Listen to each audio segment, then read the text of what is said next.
इस वीडियो में हम देखेंगे कि रेस्पिरेशन किसे कहते हैं और रेस्पिरेशन क्यों ज़रूरी है और रेस्पिरेशन और ब्रीथिंग में क्या डिफरेंस है। आइए जानते हैं।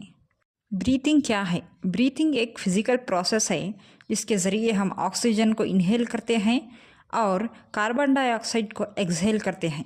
ये प्रोसेस हमारे रेस्पिरेटरी सिस्टम की मदद से होता है।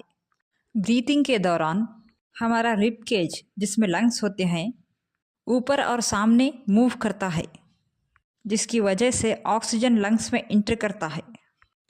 और जब हम इनहेल कर रहे होते हैं डायाफ्राम नीचे की तरफ मूव होता है और जब हम एयर एक्सहेल करते हैं तो हमारा रिब केज पीछे और नीचे की तरफ मूव होता है। आइए अब हम जानते हैं हमारी रेस्पिरेटरी सिस्टम के बारे में। हमारा रेस्पिरेटरी सिस्टम नॉस्ट्रिल से शुरू होता है जिसमें सीलिया और म्यूकस होता है। ये सीलिया और म्यूकस डस्ट और माइक्रोस्कोप को ट्रैप करने के लिए मदद करता है और एयर को फिल्टर करके लंग्स को भेजता है। नासल पैसेज से एयर फैरिंग्स में जाती है। फैरिंग्स फूड और एयर के लिए कॉमन पैसेज है।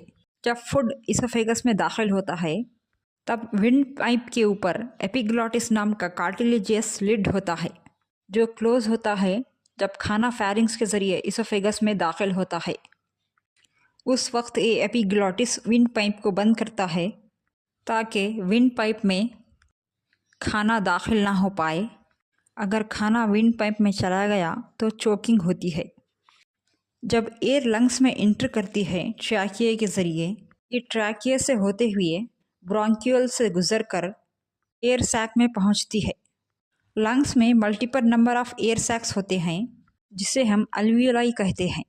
इन अल्वियोलाई में बहुत से कैपिलरीज होते हैं जिनमें डिफ्यूजन होता है और डिफ्यूजन के ज़रिए ऑक्सीजन ब्लड में मौजूद हीमोग्लोबिन के साथ जा मिलता है और इसी डिफ्यूजन के ज़रिए कार्बन डाइऑक्साइड लंग्स से बाहर निकलता है।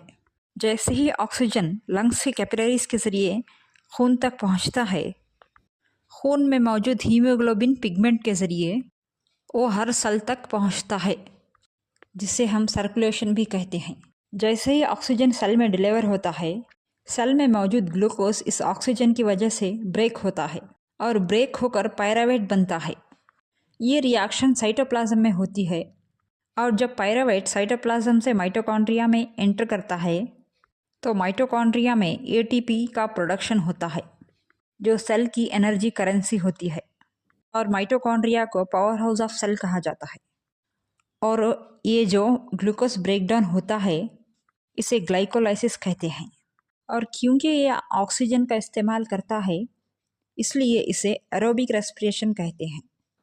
और जब एक सेल के अंदर ग्लूकोज ऑक्सीजन की मौजूदगी में ब्रेकडाउन करता है ताकि एनर्जी प्रोड्यूस हो सके, इसी को हम सेलुलर रेस्पिरेशन कहते हैं। और जब ग्लूकोज ऑक्सीजन के एब्सेंस में ब्रेक होता है तो इसे एनारोबिक रेस्पिरेशन कहते हैं। ये एनारोबिक रेस्पिरेशन ईस्ट में देखने को मिलता है। जब ग्लूकोज ऑक्सीजन के एब्सेंस में ब्रेक होता है तो वो इथेनॉल और कार्बन डाइऑक्साइड प्रोड्यूस करता है। इस प्रोसेस को हम फर्मेंटेशन कहते हैं।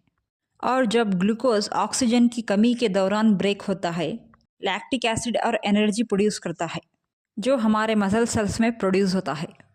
ये प्रोसेस हमारे मसल सेल्स में इस वक्त होता है जब हमारे बॉडी को बहुत एनर्जी चाहिए होती है और उस एनर्जी को प्रोड्यूस करने के लिए इनफ ऑक्सीजन नहीं होता।